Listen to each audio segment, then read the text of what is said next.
should let me love you forever, forever. I wanna love you.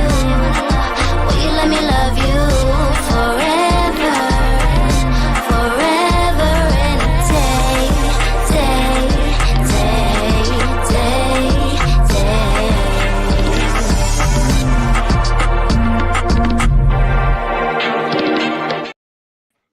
Happy Hump Day! You guys, welcome to TMW Online, the Melanated Way. I am Linda. That is Abby. We are doing a special midweek show because we are catching up on all things 90 Day Fiancé The Other Way, Season 7, Episode 21, The Tell-All Part 1. Hey, Jocelyn. Hey, girl, hey. Abby, I felt like there was a lot that happened, but nothing at all at the same time. So weird, right? There were a lot of dynamics happening, but my notes are kind of scarce as to substance. But there were a lot of bizarre dynamics occurring. Right, with no explanation. Mm-hmm. No, except for like what you know in real life, in real time. But I was like, this is it's a little weird. We see the arrival of all the couples. And hey, Becca. So, they start off with a bang with Manon and Anthony. Manon's walking in front of Anthony. She's not carrying any of the luggage. One of the things I noticed, I don't know if you noticed as well, is that Manon has a big Anthony tattoo on her upper bicep. Did you notice that? Yeah. Becca, I said the same thing. Becca said, Abby, you make that green look gorgeous. Thank you, dear heart. Maybe I need to wear more green. Hey, Raydella. Jocelyn will see you. Hopefully everything is okay. It's snowing again where she is, so her car is stuck. Y'all be safe in those East Coast weathers, because woof. I don't envy you one bit. Okay, so yeah, the tattoo. Greta arrived solo. She was eating a burger. I was wondering if it was a vegan burger, because that was her whole storyline. Luke, we see rocking a faux fur, doing his best Hollywood style. We find out he's living back in the United States. And Chloe was already at the studio and she was ready to dish all the tea. So Manon, she's already yelling and bickering and nitpicking at Anthony, Abby, like on the way in the car service, the whole thing. And she's asking him, are you ready to stick up for your wife? And because he didn't answer fast enough, she's like, fine, I'll have my own back. What did you think of her coming out the gate? It's like coming out the gate and coming from not last episode, but the episode before that, when she was walking around the neighborhood by herself. It's getting really hard to defend her. Like, I wanted to make allowances for her having a different culture and for her being allowed to be a person who goes after what she wants. She doesn't have to fit into the jolly stereotype that we put for bigger people. I wanted to allow her to be a separate person apart from all of these things. But the way that she treats people is very difficult. And it would be one thing if she was harsh and then people could also speak truth to her directly. But because she doesn't allow people to speak directly to her truthfully, then I don't think that you get the right to speak so directly to other people. I don't want to be one of those people, but I'm gonna. I've called this for a long time.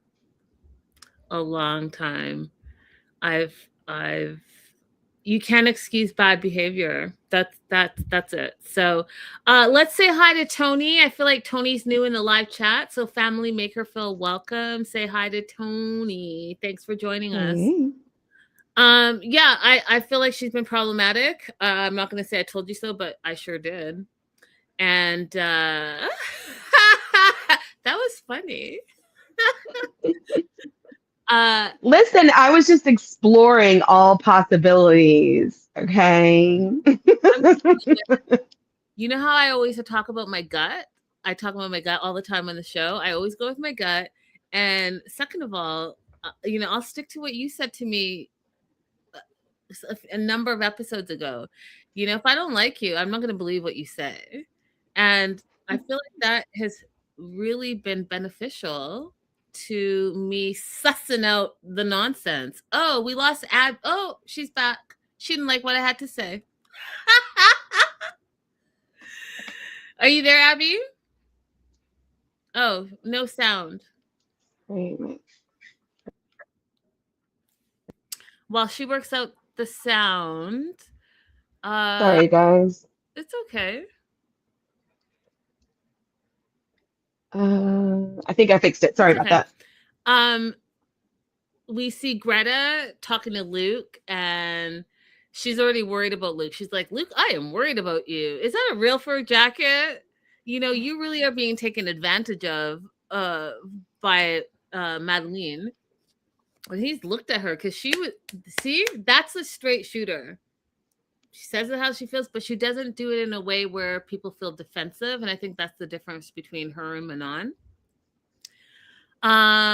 Jenny comes in, and you guys, I gotta tell you, I feel like Jenny is just, she's like, I'm kind of done trying in life. Like I'm just done. I barely got on the plane. I mean, if you guys didn't do my hair, this is what it would be like. She showed up in her sweatpants and a sweater and did not change. Everyone was in gowns and outfits for a tell-all. And mind you, she's been to a bunch of tell-alls, so maybe she's just like, yeah, I'm not doing it this time. But I feel like she's really pushed herself over the edge. Like she's just not trying in all aspects. I was like, No. does she have like loose joggers on? Jenny said, I'm going to be comfortable. She said, I don't care what anybody else does today. I'm going to be comfortable. Yes, Abby, yes. She's going to be comfortable. And she gave zero about zero. I was like, oh, wow. Oh, wow. Patia shows up, and she talks about how her relationship has been a roller coaster of jealousy. That's not the first time. That's funny. We got a lot of new people. Welcome, new people in the chat. Welcome, Nate.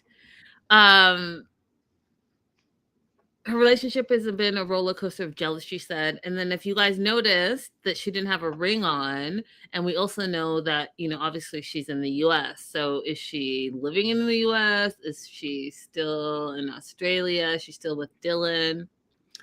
But she does mention that Dylan chose his mom over her. What were your thoughts about that, Abby? Dylan had consistently chosen his mom over her. So that's not new for us as viewers to find that out. And no. I don't know why it's new to her.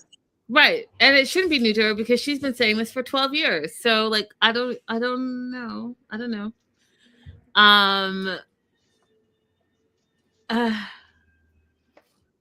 Oh.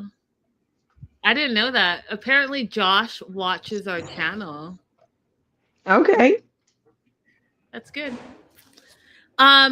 That being said, I want to talk a little bit about Manon's outfit because I talked about Jenny's outfit. So I'm not, I'm not pointing out I'm pointing out all the outfits actually, to be honest. What did you think of her Manon's dress? So before I watched this episode, I saw Manon give us some background on the designer who did the dress and going to get fitted for it. And I was in love with the gowns that she makes for plus size bodies. It's because it's not just the typical heavy on top with a waist that comes in. She designs for all different shapes. And so I thought that was really neat. So everybody can have something to feel pretty in. Mm. Do you like the color? I think that a different color would suit her better. I think typically people always think that red hair goes with green, but in this case, with her complexion, I didn't think it was the best color for her.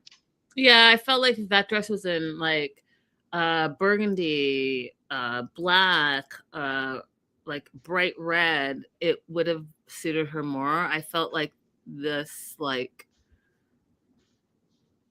I can't think of the color name, but that light green was I don't know. It just I don't know. Hmm. The design was pretty. I just thought that it washed her out a little bit, so I was a little disappointed. But I loved her earrings. I thought that that was a great accessory. Um, we also see Anthony make some bold moves against Johnny. Didn't like Johnny. Called him a male bovine excrement. I died of laughter. Go ahead and get some kahunas, Anthony, and you're getting kahunas against, the villain of the show, which is not your wife, but Johnny. I thought that was Hmm. interesting. He doesn't say anything to his wife, but he was ready to defend against like toxic masculinity. I thought that was a really interesting choice. That was not surprising to me. I think that his entire life being a stay-at-home dad, he's probably had to deal with those situations where people come after his masculinity because of being a stay-at-home dad, because of being married to someone who is the way that Manon is. So he's probably quite comfortable with being able to call that out and talk about it. That's a good point. I never thought of it that way. That's a good point. Via video conference, we see Submit, Matthew, Johnny. Johnny pops on the screen, and the first thing he says is, "Hey, Chloe." And I just felt like that was like a microaggression. I don't know if anyone else felt that way. We see It was Dylan. rude. Yeah, it was rude. Then we see Dylan as well. First thing Dylan says to Patia, "It looks like your boobs are hanging out." And I was like, oh, see, that like mask is falling off. If you are able to say that on live international TV, what else are you saying behind closed doors? Like you literally, Right. if anyone wants to talk about being embarrassed and humiliated, let's talk about Dylan and some of the microaggressions that he had towards Patia. Hmm. Madeline showed up as well via video conference, and I don't know. I don't know if she didn't eat all her Wheaties or but she came out swinging against everyone, like, "Roar," and especially towards Chloe. And that's where I was like confused because I wasn't confused and I didn't understand what was going on because I do know the backstory, you guys. But they didn't present the backstory in why they're fighting. So if you guys don't know present day, again, spoiler alert, we got a little hint of it with part one, but there's a whole Luke and Chloe side drama that's happening right now in real life. And I guess Madeline got wind of it way back then. And since the tell all was already filmed a while ago, for it to be present day drama means it's been going on for a long time. Okay. So basically, Luke likes Chloe. Luke has asked Chloe out, and rumor in the internet world is that they're dating. I cannot confirm that, but that's the rumor, and that's where Madeline's strife is coming from. Sean shows up, and they did the tell all a little bit differently this time. What were your thoughts on the format, Abby, of this part one? Don't care for it. I don't care for it either. It was a little bit all over the place. So Yeah. Sean shows up. She doesn't really do a huge intro like she normally does. And she normally goes through each couple. And then we spend time on each couple, all the things. This time, Hmm. some anonymous questions. They were super random, in my opinion. No backstory to why you're asking this question. Who did you ask? Did you pull the whole cast, or did you just like last minute ask them? I don't know. It seemed a little choppy. Right. If you wanted to ask like a little simple, innocent question to everybody, fine. But what's the point introducing a big topic question and then saying, we'll come back to you? Yeah, it's weird. It was weird. So first question, and again, and even the questions, Abby, were like trash questions. You know what I mean? So first question was to Chloe, are you still scared of the stove? You have all seasoned all the things that have gone on. They've all traveled abroad. They've all had issues in their relationships. And that's the question you're going to ask. Are you still scared of the stove? That was one minor scene. Anyways, let me not get into all the questions. So Madeline laughs at her. Madeline laughs at Chloe and says, you don't know how to do anything. And I was like, oh, she's coming for her right off the gate with no backstory. I was like, that was kind of like unnecessary. And then Johnny starts laughing, and then Manon goes in on Johnny, calls him misogynistic. He tells her she doesn't even know what that word means, which I laughed at. Because I think he didn't know. So when he was trying to ask her to, not to explain, but that's what it was. Well, define what misogyny is. And then she's like, I don't have to answer to you. I was like, oh no, he wants you to explain it because he knows that you're saying it's not something good, but he doesn't know exactly what it means. Well, first he tried to correct her pronunciation, which I found extremely weird, but it goes with my whole thing that he's not a Reuben. Because why would you, if you're truly from another country, ever try to correct somebody's English pronunciation of something? Yep. So anyway, she said it in French, right? Like the accent, like obviously her accent is French, but she said it the way that you would say it in French. So it wasn't even an issue of correcting her pronunciation. So Johnny, you're starting off terribly. I think Johnny and Madeline are both starting off terribly because there's just, yeah. The next question was towards Jenny and Sumit. And it was towards Sumit. If you had not met Jenny online and you were in India, you ran into her randomly on the street for the first time, do you think you would still have fallen in love with Jenny? And Sumit said, maybe. And then he said, yeah, yeah.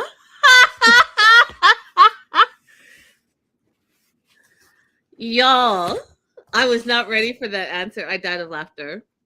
But you know what's funny? He made it seem like he really didn't understand the question, kind of to clean that up. I just thought that was hilarious. Maybe, yeah, yeah. I mean, he chose her profile online to pretend to be somebody else, so it stands to reason he would choose her in real life. I suppose. Luke and Madeline, we find out that Luke has moved back to the United States. Greta and Matthew, first time seeing each other since they broke up, which I think was amazing. And Greta says, hi, Matthew. They ask, is it weird seeing each other for the first time in so long? Matthew says, no, it's like seeing an old friend. And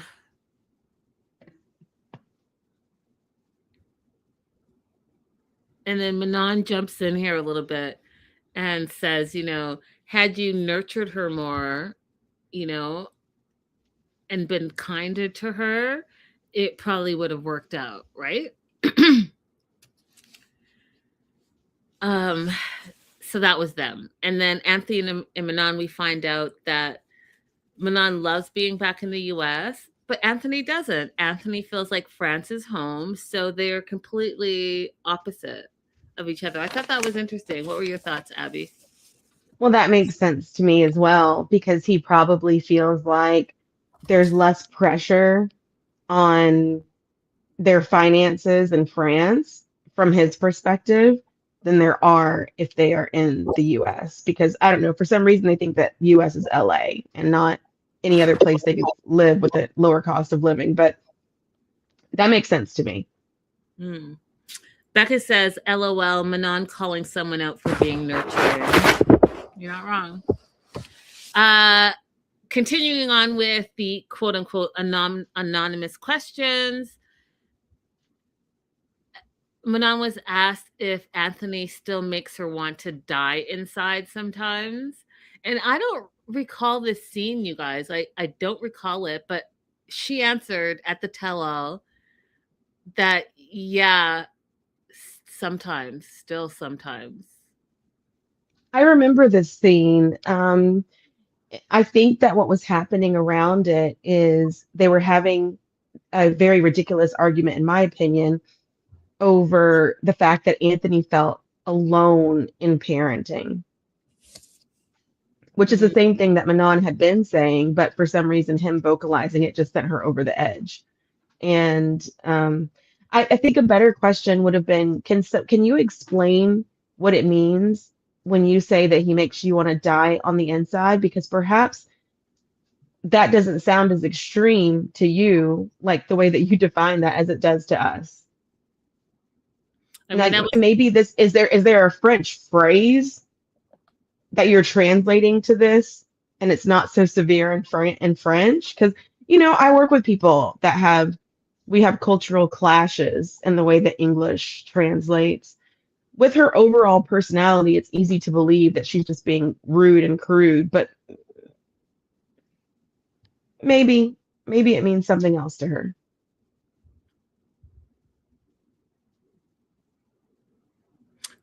maybe. But when then asked, do you love him? She doesn't answer. She's like, ask him. I mean, Abby, like, there are plenty of opportunities, in my opinion, where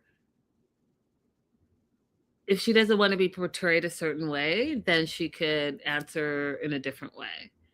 Because do you love him is a very easy question to answer, in my opinion. But you're going to throw it back to him. So then people are going to be like, well, that was mean. Like, what do you mean ask him? Hmm. We're asking you. Hmm. Hmm. Right. So I don't know. It just makes it a little bit more complicated. Next question was for Dylan. Dylan, their question was very similar to everything that we've all been talking about in the last little while. Dylan's a stripper, Patia's a stripper. They're like, hey, are a stripper and a plumber. And do you think it's fair that you have these accusations towards Patia about what she does, allegedly, you're saying, after club hours? And they literally said it's like a adult video intro. That's the best way to say it. Uh, Hmm. so, like, what are you talking about? Which is exactly what we've been saying this whole time. All of you guys in the chat, Abby and myself, talking about, like, you're acting like you don't know what that industry is like, but you're in the industry. Why are you being crazy? Hmm. Um, They reiterate about being in Tasmania. Patia says that she's not there anymore and she just didn't like the simple life. And Dylan was like, yeah, I'm trying to give her the simple life, but she doesn't like it. And Manon jumps in with that whole situation, right? She jumps in with the stripper slash plumber situation. We hear Submit in the background telling her to calm down. And then even Sean jumps in on it and says, what guy here on this panel at the tell-all will you be supporting today? Like, will you be supporting Anthony? And she didn't really answer. What did you think about that? I thought that was actually a good off the cuff question for Sean to ask. And Manon did not rise to the occasion. So now we've seen multiple opportunities where she could have plugged and boosted her own husband, that she's just completely missed the mark. Yeah, and allowed people to understand like what it is, where she's coming from, and where all of this angst is, because she's not doing herself any favors. I'll say it that way. Mm-hmm. So then we get into Chloe and Johnny specifically. We talk about their explosive breakup. Sean asks if they're still broken up. Chloe's like, yeah, we're still broken up. She's back at home. We find out that her mom, who is her benefactor, is moving to Florida, but she's going to stay in Boston. At the time of filming for the tell-all, Johnny and Chloe have been broken up for 7 months. And then they show us a clip of their breakup when, we just talked about this yesterday, so it was fresh in my mind, Abby. And all the red flags that you and I talked about was everything that everyone, all the viewers were concerned about. All the red flags were all the same concerns that the cast had. Chloe said, looking at it, she teared up because she's like, it was so sad to watch it again because she really did love him at that time. And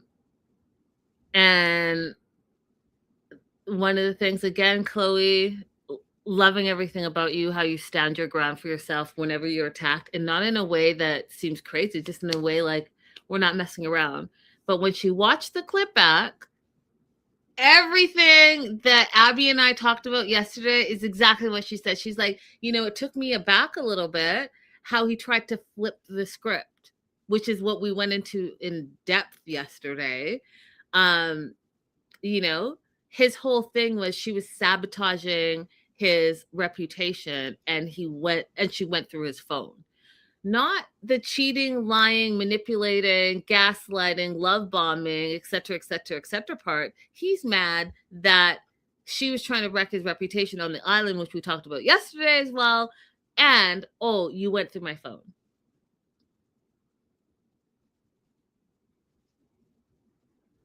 Do you want to add anything, Abby? I just want to say that Madeline did show that she has some kind of radar, to know when things are right and wrong, as opposed to just acting impulsively. Because she was like, "Yeah, I'm gonna go ahead and agree with Chloe on this one.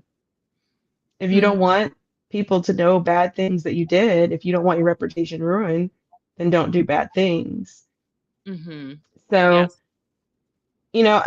This whole situation with Johnny, actually, it made me more angry today than I was when we originally watched and talked about it, because I don't think that everyone is taking it as seriously as it needs to be.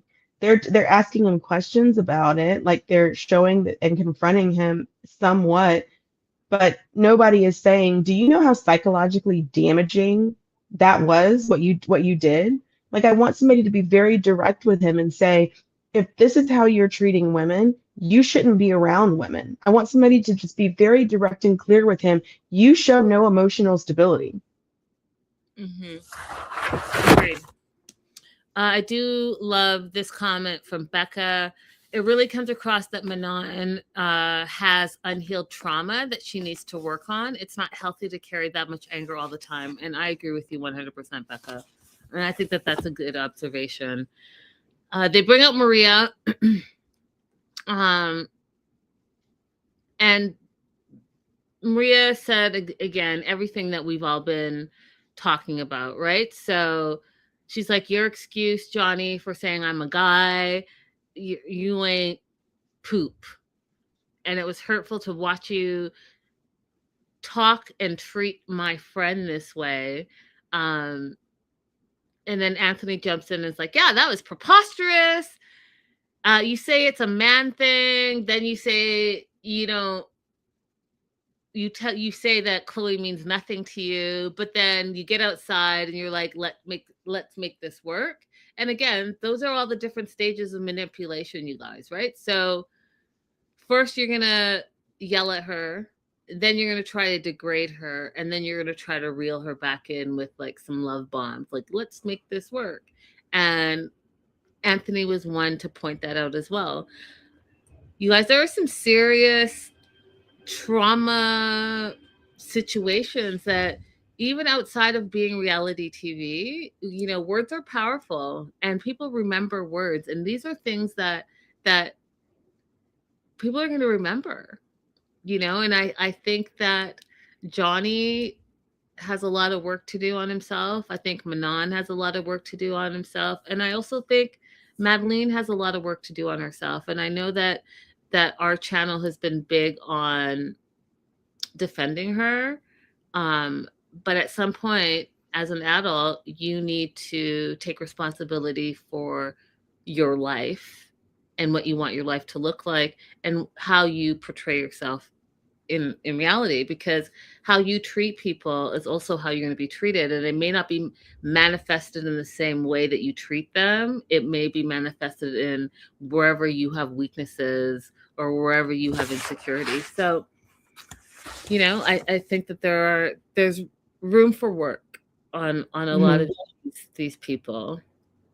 And I do wish that TLC would offer that. Like, have some backup, have a hotline or somewhere that they can get some resources to, because on top of all their personal issues, they're on an international TV show, and where do they get to put that outlet and get some guidance? Like, that would be a great thing to add.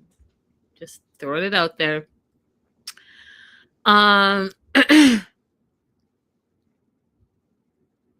So yeah, Maria is going in on Johnny, and here's the first clue that Luke has something percolating about Chloe, because he pipes up and says that, Chloe's a catch. And as soon as he says that, Madeline freaks out. She gets mad,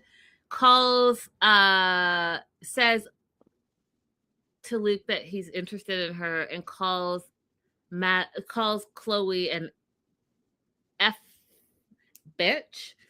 And I was like, oh, you're just like 0 to 100? What were your thoughts on that little section there? My first thought was when Madeline started to get upset about the whole situation, Luke did not say, oh, you're misinterpreting things. He was just fully cheesing like a Cheshire cat. Second thought was, ladies. And I've defended Madeline a lot. She's young. I understand it. When your partner is not acting right, that is not the other woman's responsibility. You take that out with the partner. You are better off finding allies and other women than you are pushing other women away from being able to help you. Because think about this. You've shown your business acumen on TV. We've seen you be successful. I don't know what's going on now with the business being closed. Chloe is rich. Why not make friends with someone who you're in similar age groups and have a new way to fund your business that doesn't require you to be in a relationship with a man? Both of you get returns on your investment and your work. Mm-hmm. You would do a lot better partnering with Chloe as a friend than trying to keep Luke. Yeah, and it looks I mean, that just shows a little bit of her immaturity, right? Like, Chloe's single. Luke's the one that's your ex, and he's the one that's interested in her. Why are you going after her? You should be thinking about, like, what is it about Luke? Yeah. Maria continues to go on that she's not surprised that Johnny cheated because he was cheating the whole time. When asked how many times she thinks he cheated, she said at least 10 times, which was mind-blowing to me. Rebecca says, young girls don't think that far ahead, to your comment, Abby. And I agree. Faizy says, Madeline sees Chloe as a threat and not as an ally. Okay, so he's cheated 10 times. I thought that was disgusting, but also not surprising. We find out that in the beginning of the relationship, both of them cheated. Chloe Chloe said, because, I wasn't really taking it serious and I need to really like work on myself. And he admitted to cheating as well. And then they both decided that they were going to have a fresh start. And that's what they did. And they got into a relationship. But then Johnny cheated again with the girl that he said or asked for nudes from. And then when Sean asked, after Chloe moved to Aruba, did you cheat? And he said, one time only. He cheated with the nude girl, and he made it seem like he cheated by asking the girl for nudes, but I don't think that that's all it was. What do you No, think? I don't think that's all it was either. I don't think so. And then here's where he continues to try to flip it and make Chloe the bad person. So here's where I could clearly see that his issue is that his reputation, international TV show, is out there for what it is, right? And he's mad about it. So as we know, his reputation is important to him specifically.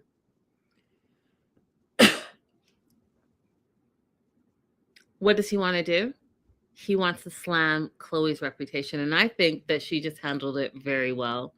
And so he goes on to say, not only did Chloe cheat in the beginning, but she lied a lot, and then brings up that he saw in some bank transactions that some guy from her past was sending her a bunch of money and sent her $20,000.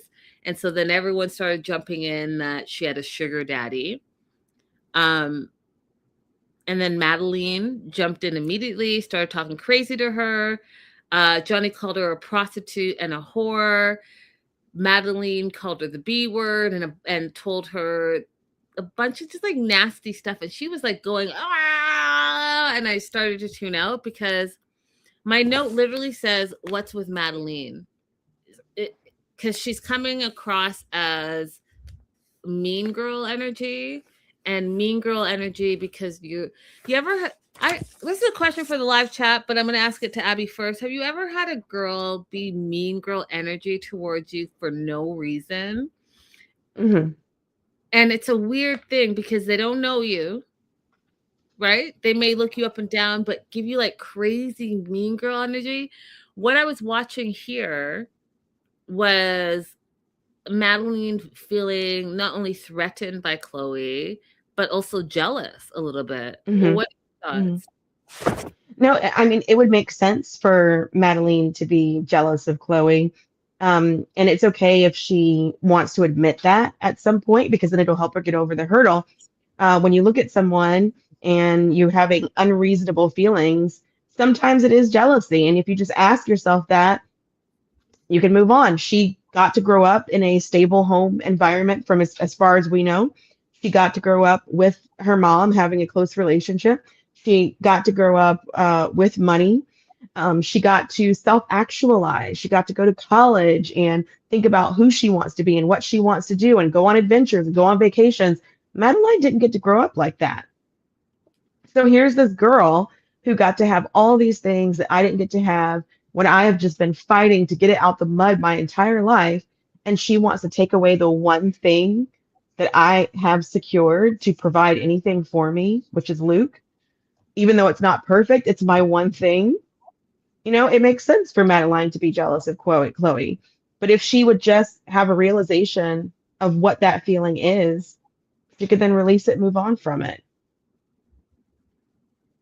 Mm-hmm.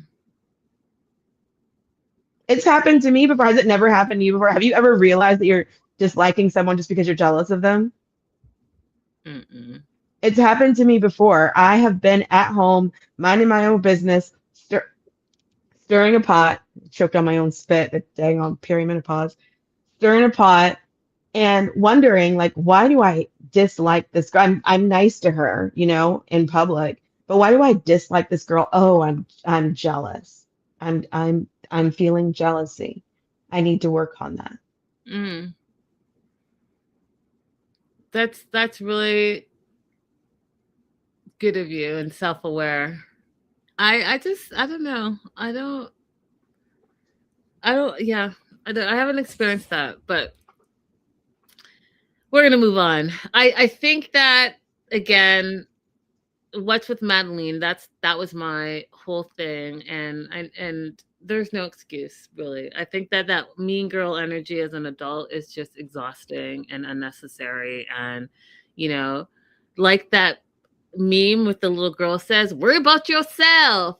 Worry about yourself." That's what I feel like is going on here. Like you need to worry about yourself and work on yourself, and that could be said for a lot of people this season. Um,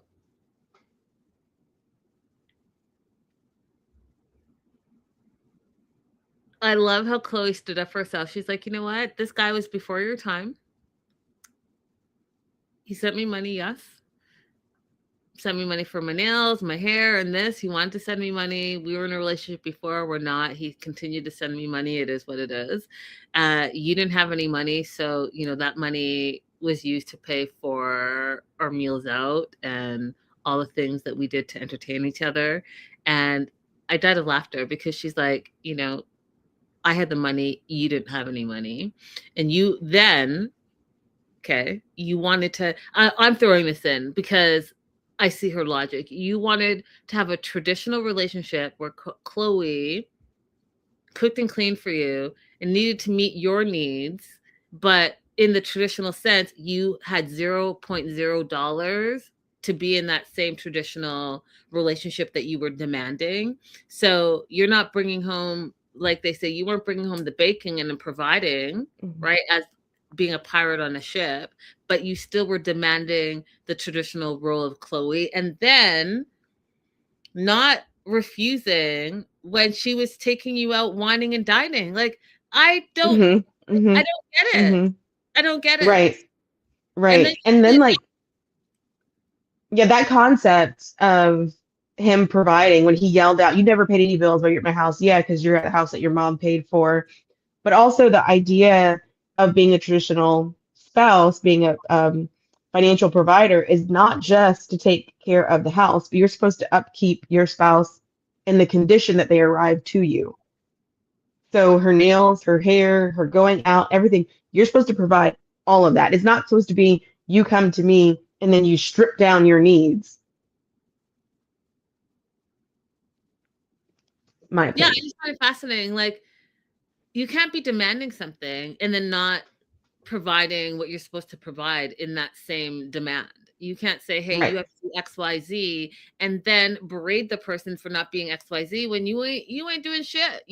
What are you doing? And then on top of it all, you have the audacity to cheat and then spin it as if she's the evil one. Like, I don't know how, Johnny, you're sitting on this reality show still not taking responsibility or accountability for your actions. You're still trying to make she's the villain. And I'm trying to say, in all the things that you said she's done, what was your role in it? And what did you bring to the table? Because at the end of the day, you're the one that was the liar and the cheater. I just don't get it. So here's where Abby brought up Madeline. Madeline, she's been tearing Chloe apart since the tell-all began, but she agreed with Chloe in this moment where she's like, no, Chloe's not the one that destroyed your reputation. You destroyed your reputation on your own. And I was like, oh, wow. We all agree.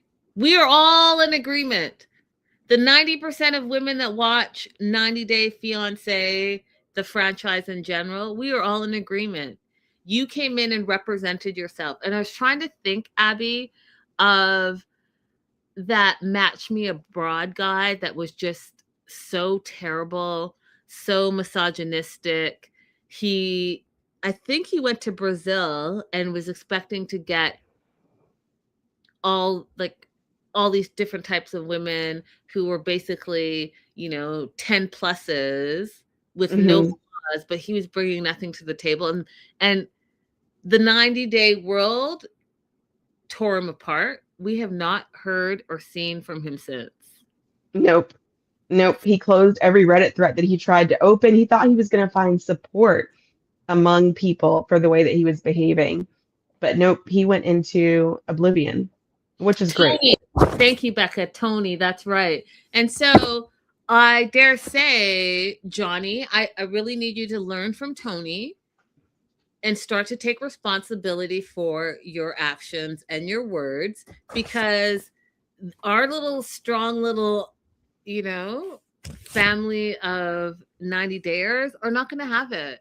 You're not going to Hmm. gaslight, because we've been at this for too long. We've been watching this show for too long. We've seen every type of character, and your character is standing out as the villain because you acted like the villain. Now, can Hmm. you turn it around? Absolutely. Everyone loves a turnaround story. Everyone loves that. But you need to start taking responsibility first before it can turn around. Hmm.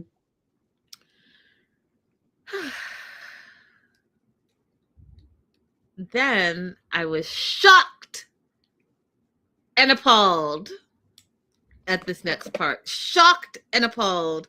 Because Chloe, girl, I've been so proud. You and Greta, I've just been so proud how you've been showing up for the women, standing your ground, and just really doing it in a way that shows like you can still be a beautiful, strong woman and stand your ground and thrive. But then when the question came, and I don't know where it came from, I don't know where Sean got it from. It was like she had some backstory tea that we didn't know about. She asked, "How soon after the breakup did you two see each other?" Now, you guys, can you replay, Abby, that scene where we were rooting for her? She was taking her bags out. He's like helping her. She's like, "No, you don't need to help me." He's like, "No, the sooner you're out, the better." And then he was like, "We can work this out." And she's like, "No, I'm done." And she'd gone into the car. And that's the last we saw, right? Can you hear me? Hmm. Oh, and then we find out on the tell all, you guys, part one, that she went back and stayed at the house. She turned around, stayed the night, had sex with him that same night as the breakup. And then she says, and she doesn't regret it. So I was caught a little off guard, but then I remembered that when she was watching the episode back and Sean asked how she was feeling watching it, she said she felt confused. At the time that it was happening, she felt confused. Wait, was this my fault somehow? Because of the way he was vacillating and making accusations against her and telling her he didn't want her, to asking why you're acting like that, we can work this out. The way he was switching back and forth was confusing her in that moment. So, taking that into consideration, I kind of can see how she ended up back over there. And I'm still proud of her for picking up and leaving the next morning. Yeah, I mean, I'm still proud of her. I was just shocked and appalled, Yeah, because he deserved zero of you. Zero. zero. If she had Maria to go over and talk to her, or somewhere to go take refuge and just talk about the things that he was saying, as opposed to just going right back to him, I think she could have stayed away. But in that moment, some of his tactics worked on her, unfortunately, and 100%. confused her. 100%.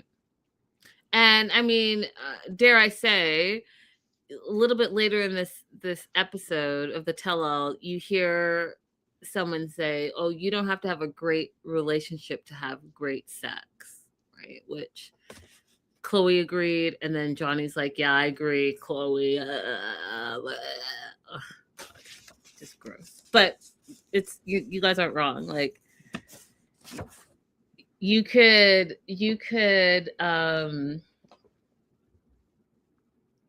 be really physically compatible, but also know that that relationship is not going anywhere past that, right? Like that's that's a something. They go for break. It's commercial break. Anytime they go for break, you guys, it's commercial break. Just thought you guys, if you didn't know in production terms, that's why they can have so many breaks. It's not like it's a union office thing. It's commercial. And Chloe and Greta are sitting with each other, and Greta's like, is Luke into you? Because he's been staring at you this whole time. He looks super infatuated with you. And she's like, she felt that. Chloe said, oh, I felt that a little bit. He also messaged her and asked, hey, are we grabbing a drink tonight?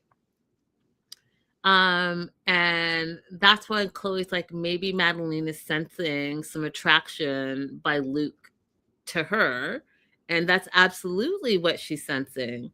If you're sitting there, if you guys rewatch it, or if you watch part 2, pay attention to where Luke's gaze is, because anytime they pan to him, he's looking at Chloe. They go for break, he's eating, and he's not even eating with her, he's eating with someone else, but he's looking at Chloe. He's earmuffing her conversation. Like, everywhere she is, his eyes are on her. So Chloe's like, yeah, then if she's sensing that Luke has eyes for me, I could see why she would be jealous of me, and she's not wrong. Let me see. Because he's exactly, Becca, I was gonna say that mom better lock that money down.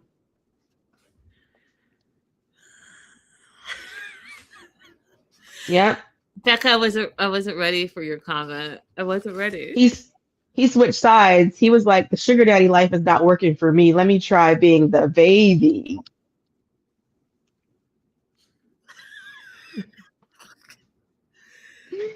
You guys are wild in the chat. Wild. Like, you know what?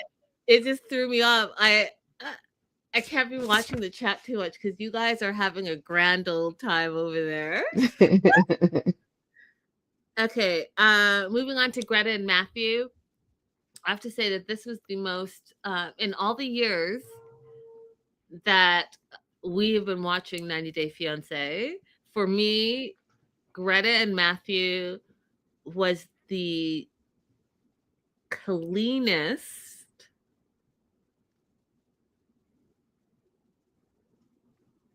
tell-all breakdown I've ever seen. Like, they were both very proper with it.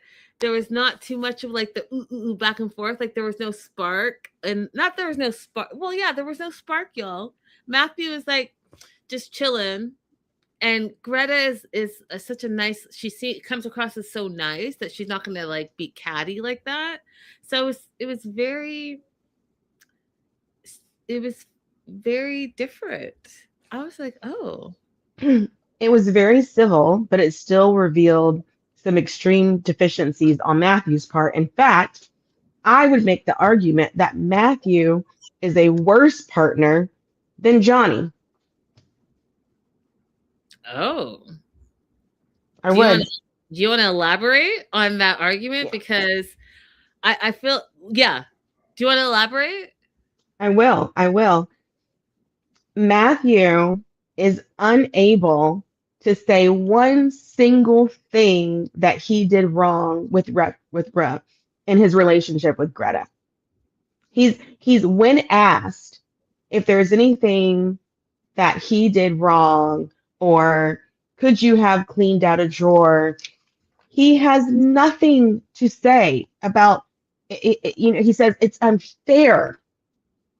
It's unfair what he's being asked. That was his interpretation of it. And at the same time that he's unable to acknowledge anything that he could have done better or anything that he did wrong, he laments that the breakup was too short. It would have been nice to have talked more, to be given more of an opportunity. But you're standing here right now in this moment still telling us that you wouldn't have done anything differently, that nothing would have changed. Johnny is a horrible person, right? But at least out of his mouth, he can say, I should not have asked that girl for those nudes. We didn't see Matthew make one single confession or acknowledge anything that he did wrong. Okay. I think they're both terrible, but Johnny is more terrible to me. because yeah, yeah. He's overtly like we see what's terrible about him. It's easier to see because it's him and Chloe are going like this and that fight. It's harder for us to see what's wrong with Matthew because he's quieter. But he's the kind of person that you could be in a relationship with because he's quiet and slowly they're tearing you down and ripping you apart. They're not comforting you, they're not loving you, they're not responding to any of your bids for romance or for conversation or connection, nothing. And slowly that is going to wear you down. And the whole time, people on the outside will be saying, but he's such a good guy. No, you know what? I'm gonna agree with you because I just thought about it right now as you were saying that, and he's like the silent manipulator, which if you don't stay on your P's and Q's, then you don't see it. And like Abby said, they start to wear you down. So you know what? 100%. 100% agree with they're equally terrible in different ways. Johnny is a overt manipulator and Matthew's an introvert manipulator. And I just made that up. Okay, so 4 days, Matthew's complaining that was given to the relationship. Greta says the spark just was not there. When asked where she's living now, Greta's living in London. She got a job in an animal movement and the work visa, which is something I wanted to ask you, Abby, about if you know, because it seems like she got that work visa quickly. So would it have been the company, how it works in the US, where the company sponsors her? So, yeah, this wouldn't have worked in the US because when you have a company that sponsors you, you have to enter on that visa. But Mhm. she mentioned that she did go and visit Hazel. So, my assumption is that she didn't get the job and then stay. My assumption is that she maybe got offered the job and they started processing her paperwork and then she left. And then on entry is when she activates her work visa. Okay. That's my assumption because in the US you can't convert from, let's say you enter on a visitor's visa, you don't have enough time on that entry to convert to a work visa. So it has to be like a subsequent entry. Gotcha.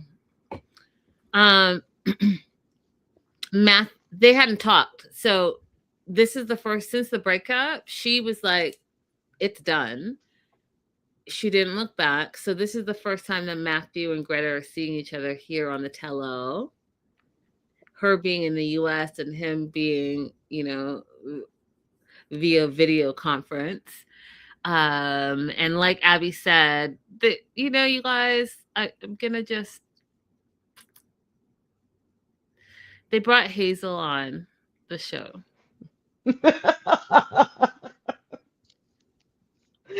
Oh boy, I know you hated this. I hated everything about it. I said,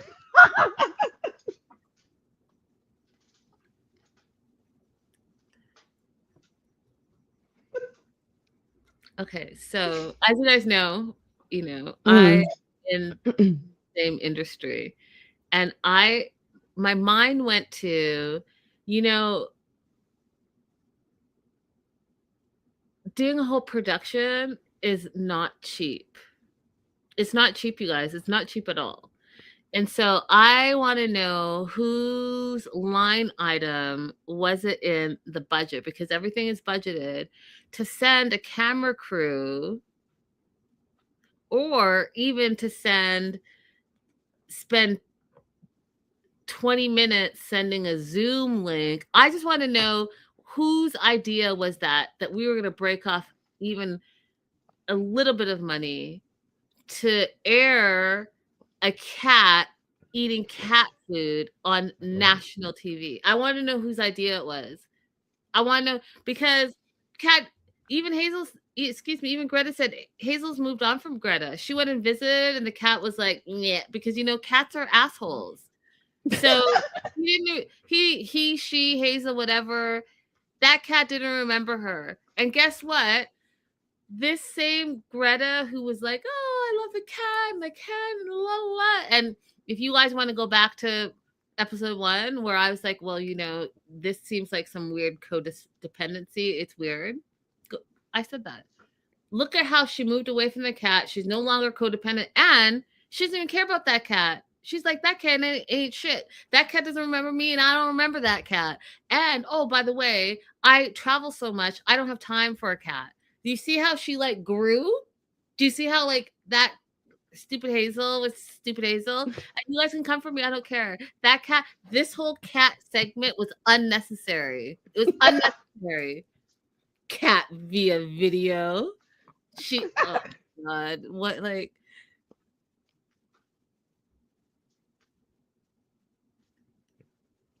Even I thought that it was a little weird.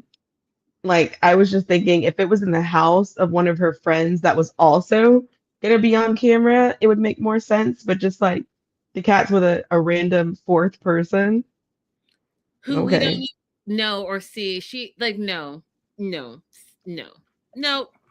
Anyways, I'm moving on from Hazel the cat. Glad the cat's doing well. Cat was, voluptuous, so the cat's fine.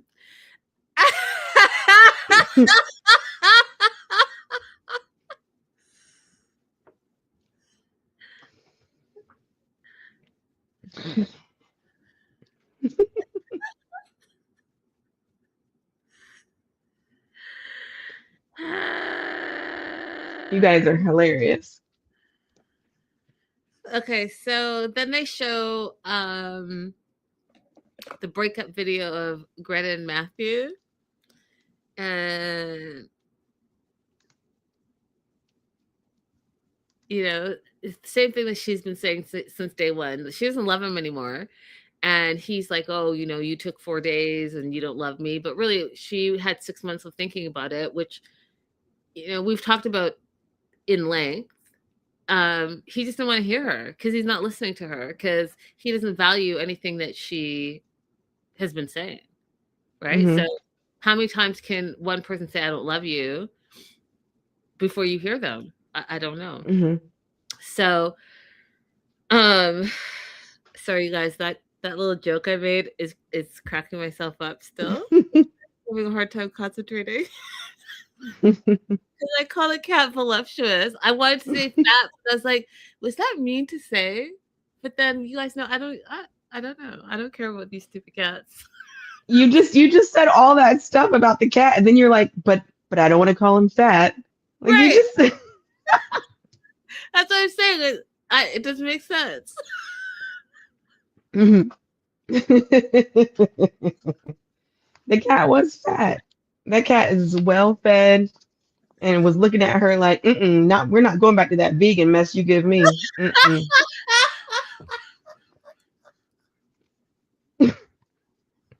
Mm-mm. I eat bacon over here.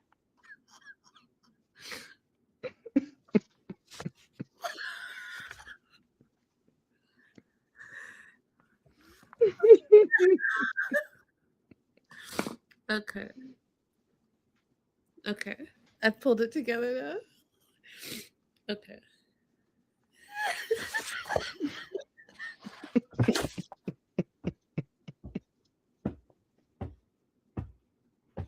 Let me stay on the chat.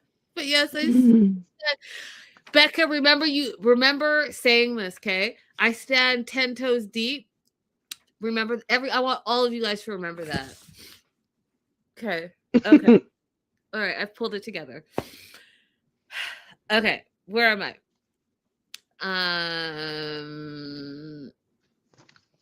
Have you got down to the breakup?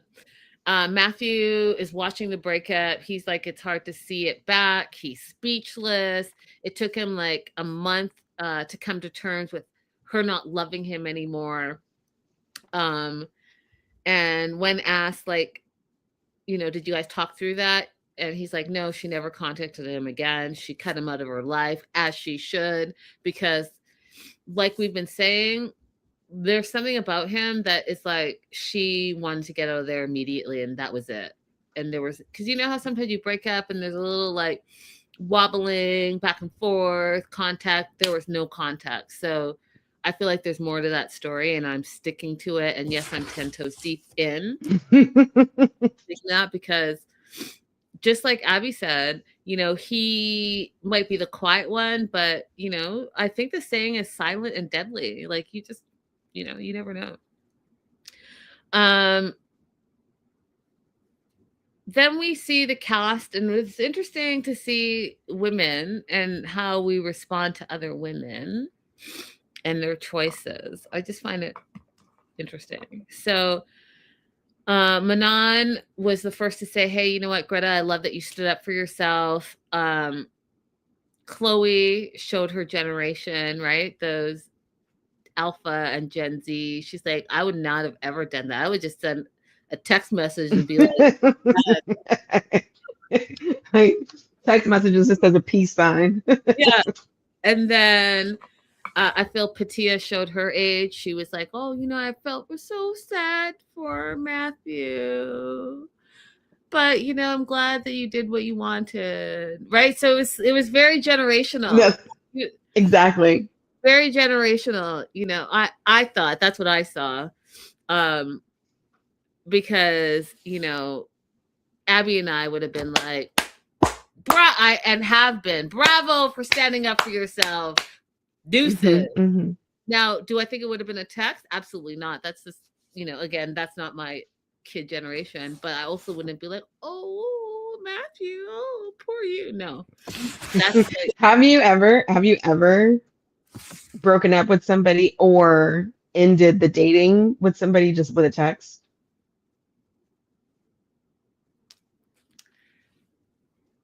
Oh, Linda! What's the question? Have you ever broken up with somebody or ended a string of dates with a text message? I heard that part. I was just hoping you wouldn't remember to say it. I have never broken up with someone that was in a relationship via text, but have I done that in dating? Yes. And I'm gonna shout out my friend Sarah. My friend Sarah, happily married for many years, all the things. She really is like my dating counselor in all the years and all the things. She's been there through like the fiancés and the crazy, all the things.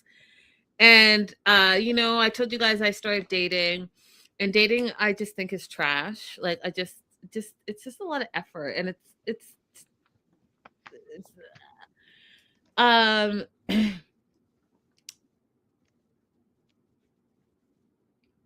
tell you two things. Okay. I'm going to be open. Okay. Two things. I went on a date with this guy. After one date, he wanted it to be exclusive and asked me, are you dating anyone else? And I was like, well, isn't that what dating is? You're dating multiple people until you're exclusive. And he's like, okay, well, I want to be exclusive. And then I said, well, like, it's been just one date. I can't commit to you after one date. I don't even know you. Like, I don't even know your last name. Like, I can't do it. So then he got mad. And then throughout the week, he was sending me like a bunch of like just stuff. And I just don't want to deal with it anymore. So I just stopped texting him. And my wise friend Sarah said, Linda, you can't just ghost him. You've got to like tell him that you're no longer interested in pursuing this, blah, blah, blah. And I was like, oh, that's so much energy. Like, if I just don't respond to these multiple texts, it should be fine. And she's like, no. And she pestered me to send the text. And so I finally sent a text. And then, Abby, you will appreciate this one. I won't say any names, but I'll say, do you remember the rapper who I sent his music to you? Yes. So that whole situation was not for me. But then on Sarah's advice, yes, I keep naming her because I want her to see this. She said, well, send a message and say, hey, you're not interested. You're pursuing whatever. But you know, if you want to remain friends, then that's cool because he's lovely and I don't have any problems. There was just nothing there.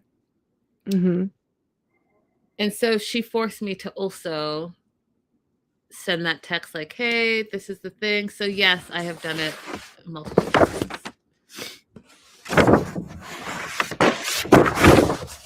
It sounds reasonable to me, you guys. I don't find that these two occasions were evil or rude or anything like that. Listen, I judged you fair. thank you, because girl, they're lucky they even got that because I would have just been like, nah. But you know, I'm mature now. Okay. That's enough about me and my personal life. Greta's friends, yeah? Yep, we're Hannah, Lainey, and Chelsea. They were like, you know what? They were surprised that they broke up fast, but not really surprised. Where was the attempt from you to make her feel loved, wanted, welcomed, comforted, any of that? None. You didn't comfort her when she was studying for her bar. You didn't do anything for her. You didn't even open up a drawer, clean out a drawer for her. So, you know, you didn't even do anything. You didn't prioritize her, period, full stop. And now you're surprised that you think it was only 4 days. Well, no, it was 6 months in the making. So they were not impressed and they went at him. And we find out that Greta at the train station, she had a feeling like, no, I don't love him more than just being a friend, which Abby brought up because if you guys remember, she traveled halfway across the world, took a train. So he didn't even meet her. Here's the other thing, you guys. Okay, girl to girl, I'm going to tell you something. And it might just be me. It might just be my personal preference, but I want this life on you. I think that if you are going to travel to meet a man for a relationship, you're moving to be with someone or whatever, the bare minimum is that they can and should pick you up at the airport. It's the bare minimum. Okay. And if they're not bare minimum, they have to work or some type of something comes up, which I don't get because when you're planning big trips like that, you know full well in advance. So they can work it out on their end. Now, let's say by some off chance they get caught up, they should be sending some type of car service that picks you up at the airport and drops you off wherever you guys are staying. Period. Full stop. When you start flying halfway across the world and then lugging all your suitcases and taking a train and taking a bus and they're friggin' meeting you at their convenience, that is a red flag to me. I'm sorry, because they have not gone out of pocket. They have not gone out of time on their end. They're trying to make you fit into their convenience and schedule, and it's a no-go for me. So I say all that to say, when Greta said that she showed up at the train station and she had a feeling that he's not the one, that was her gut telling her he's not the one. And then to top it off, what Abby has brought up multiple times that just is like the disgusting rotten cherry on the top is the fact that he then told her that she smelled. Multiple times. Okay. If you're watching this back and you're wondering where you went wrong, this is the list of everything that you've done wrong thus far. Yeah. And all that time you saved by not going to the airport, you didn't even bother to use it by getting her some flowers or something else that you know that she likes that would be unique and personalized to her to meet her at the train station with. Which is what you and Josler are saying the same thing. Did we even hear an excuse as to why he wasn't at the airport with flowers? Exactly. No. Exactly.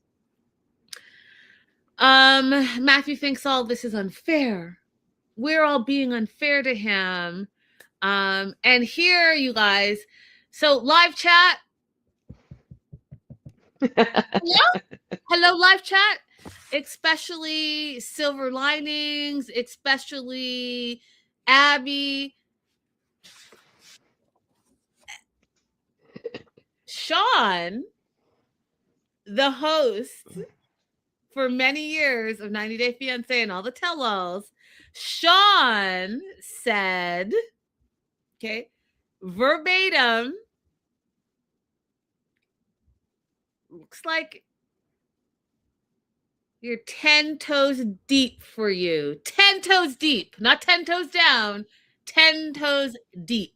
10 toes deep. Hello? Abby? Hello? Hello? So what I want everybody say, hey Sean, hey, because Hello? she's clearly watching the show, because that is not the phrase, but I appreciate you giving us a little, what is that movie where everybody had to go around finding the clues, like National Geographic, National Treasure or something like that. I appreciate you dropping in that little nugget to let us know that you're a patron of our show. Because that is not the phrase. But we love you, Linda. I'm just saying, you guys, when all the like, what is it that I'm terrible at? I'm terrible at these, whatever these stupid sayings. Idioms. Yeah, like, whatever. But I own them, and you guys always know what I mean. And look, now it's international. Okay? 10 toes deep is international. Oh, y'all clowning me. Oh, okay. I wrote that down. 10 toes deep for you. I did too. I wrote it right there for you. Yeah, because hello, who else says that? Oh, just me.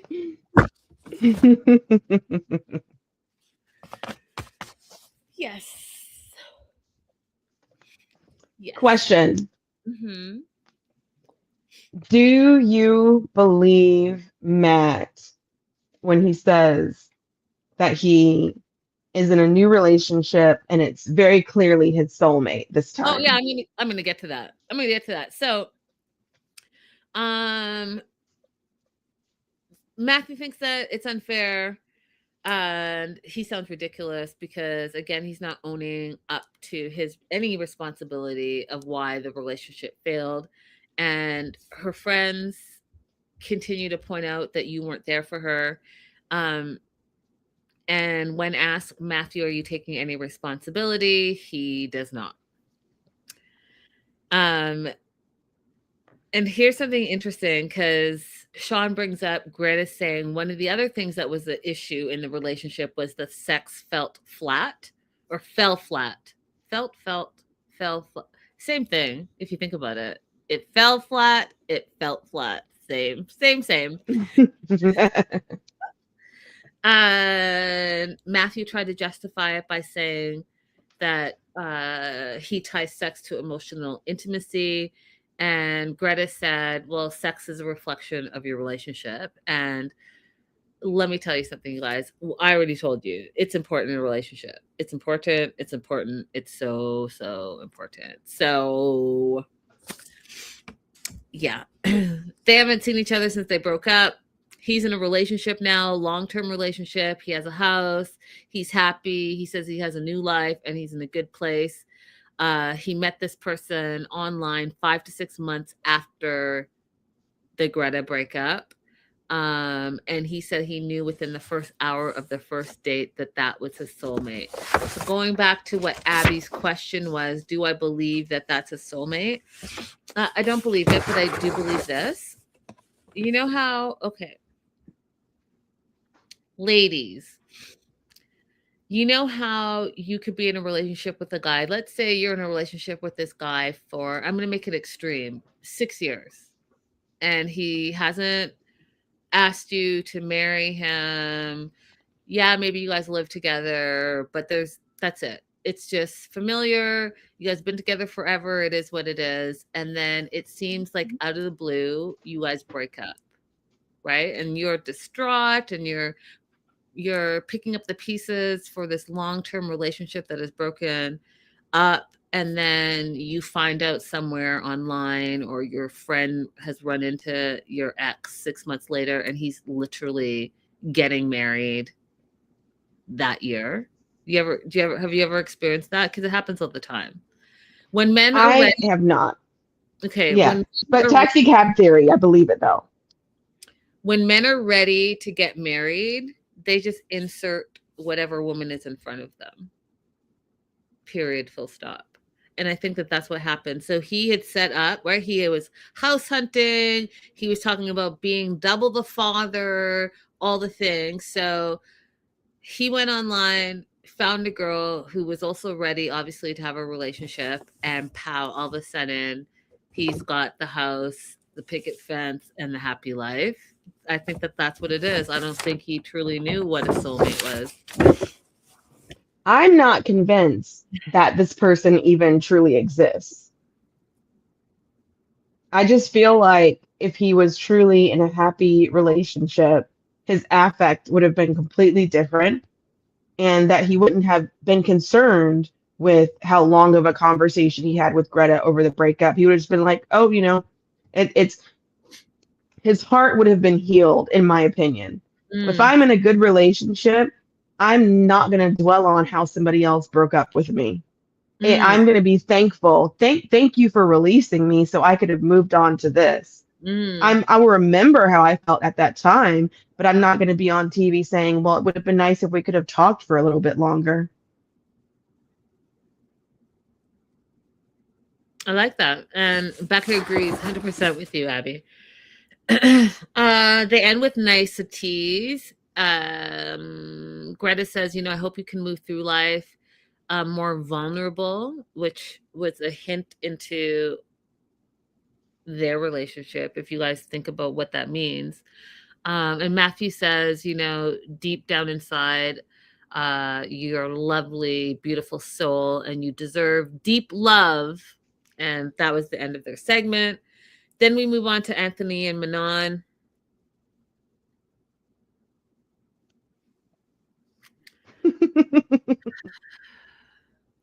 There's just so much, you guys. Basically, they were trying to heal their marriage and they thought that moving to France and having a little bit of slower pace would heal their marriage. And Abby and I said this from the beginning, and I still stand by it. See, I shook it up a little bit. I still stand by it. You know, everywhere you go, there you are. So, I mean, whether you're in Los Angeles or in the south of France, your problems are gonna follow you. And I dare say that if you don't address them, they're gonna get worse.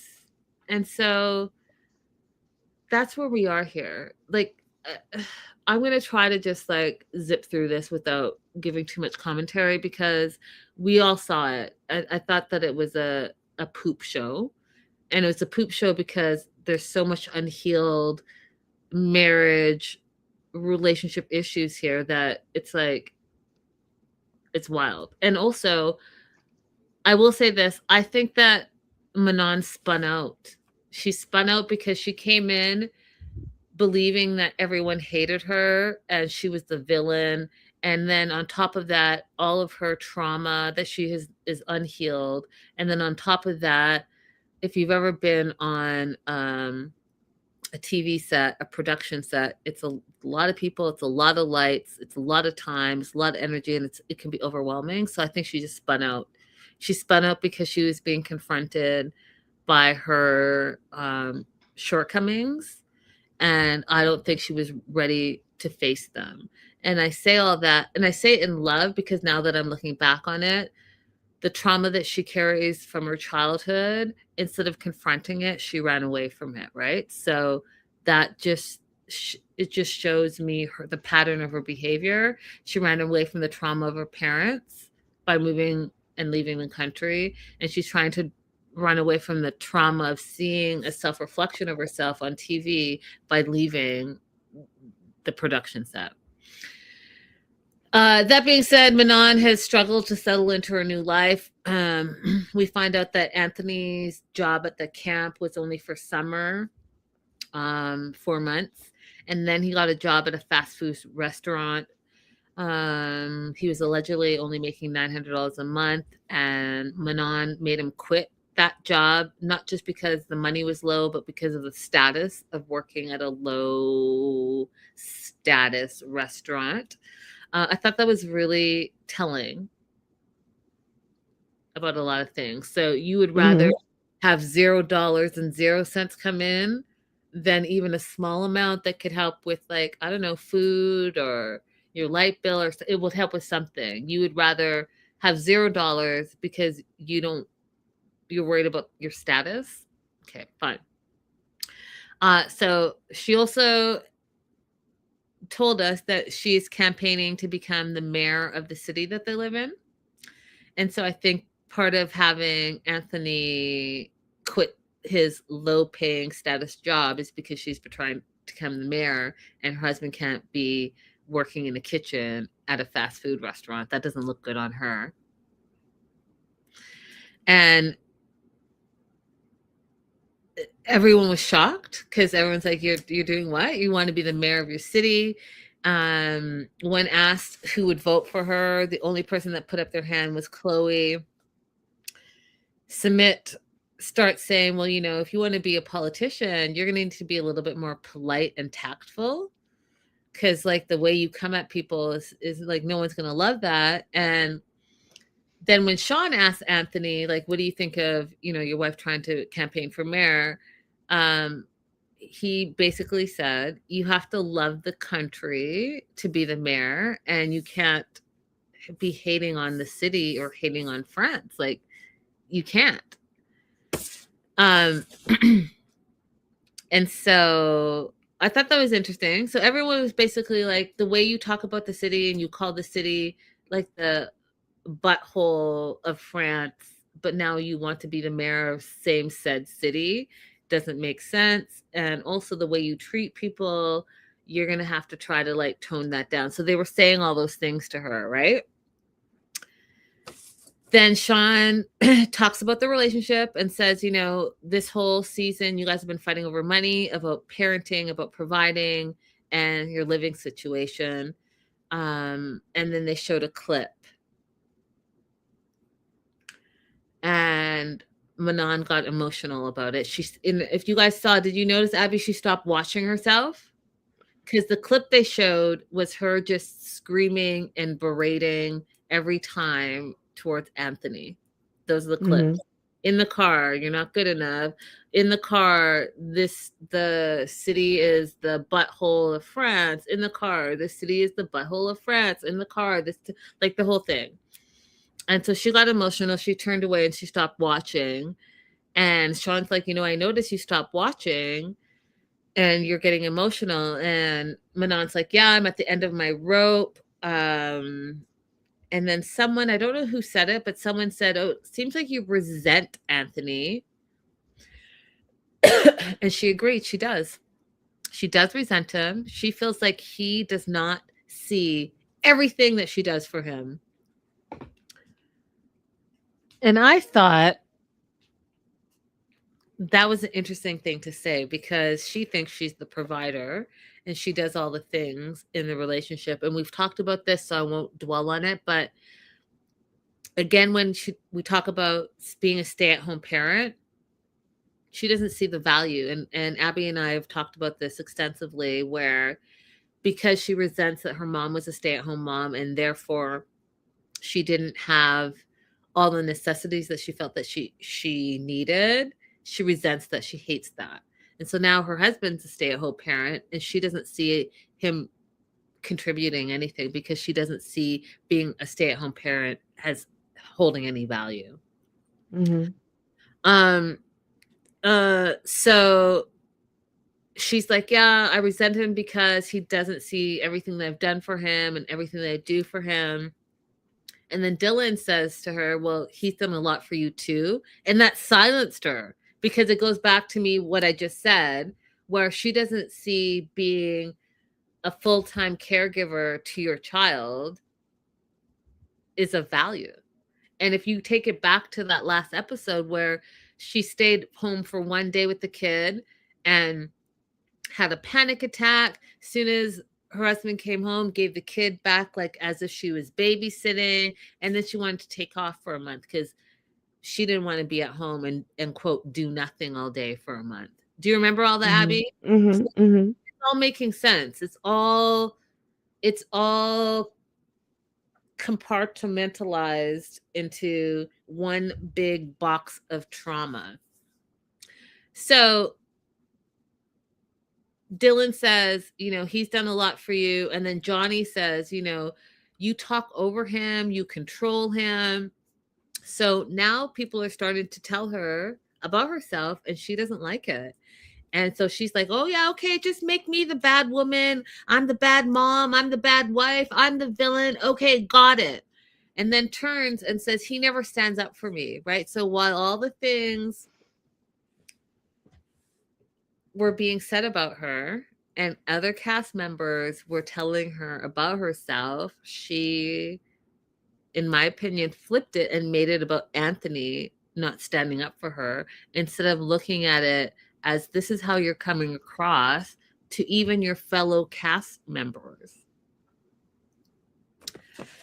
And then to top it all off, they have family conflict. We find out a lot about Manon and Anthony's family.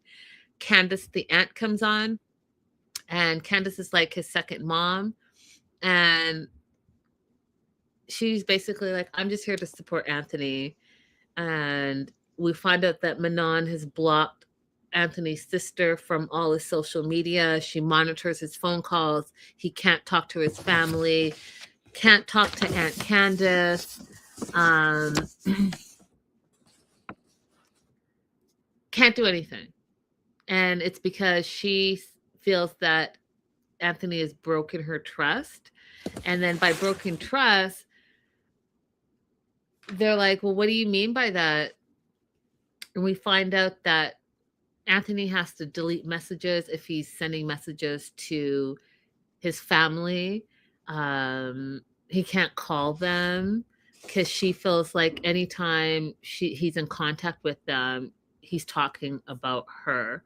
And her words is talking poop about her. And they give an example that Aunt Candace went to Belgium, moved to Belgium, something like that, was in Belgium, wanted Anthony to go, but Manon wouldn't allow it because she simply did not want Anthony and the aunt to be talking about her. Isn't that wild, Abby? Yes. Oh, I thought you would have more to say because it's about travel. Listen, I'll say it. There's no way that if I want to travel and especially travel with family, there's no way that you're going to tell me I can't go and be with my family because you're worried that I'm going to talk about you. You know how crazy and narcissistic that sounds? It's wild. That is wild behavior. Right. As if Wild. they don't have other things that they could potentially be talking about. Like, Right. there's a lot of subject matter that can come up, but even if they are talking about you, you are a part of Anthony's life. So I think it's normal. Like, I don't think that you would get together with your family and just start ragging on me, but I do think it would be normal that we would come up in conversation. How's our life going in France so far? How's Benjamin doing? Like, I think that would be normal conversation.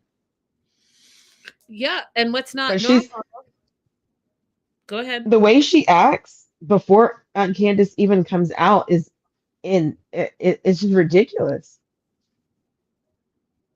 Yeah. Yeah. It's something. It's very controlling. And this just was over the top. So the way it was sounding when she said, he broke my trust. Sean was like, oh, well, what's Anthony being unfaithful? And she's like, no, it's not about cheating. He just makes me feel like a big bad person. And so that's what makes her feel that he broke her trust. And when Anthony is asked, he's like, well, I feel like I can't voice my opinion, which he can't. So he's like, I have to sneak around and talk to my family because you freak out every 5 seconds. I can't voice an opinion because you think I'm saying something against you. But really, Manon, he's just trying to explain to you his point of view, and you're never like I've said this all season. Anything he does makes you angry. You're never satisfied. Anything he does, it's wrong.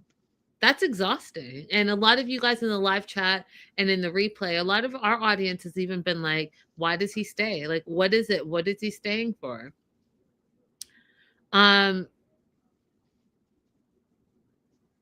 Manon, it's break. They take a break, and Manon freaks out and says she's done. Which we've heard the "I'm done" business. That's like the infamous phrase for 90 Day Fiancé.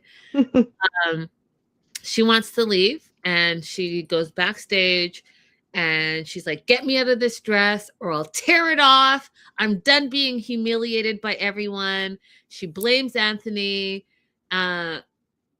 And says that he doesn't think of the consequences for his wife, and then literally screams out that we're going to divorce. And everyone is hearing all the things she's saying. Chloe comes in to try to like settle the situation down, but she's already in her street clothes. Luke is like, "Do you want to stay?" Awkward pause, and she's like, "No," and walks out. She's screaming at production to get the cameras out of her face. Like, she went full-fledged meltdown. Mm-hmm. And that was the tell-all part 1. Do you want to add anything? You think I missed anything in there?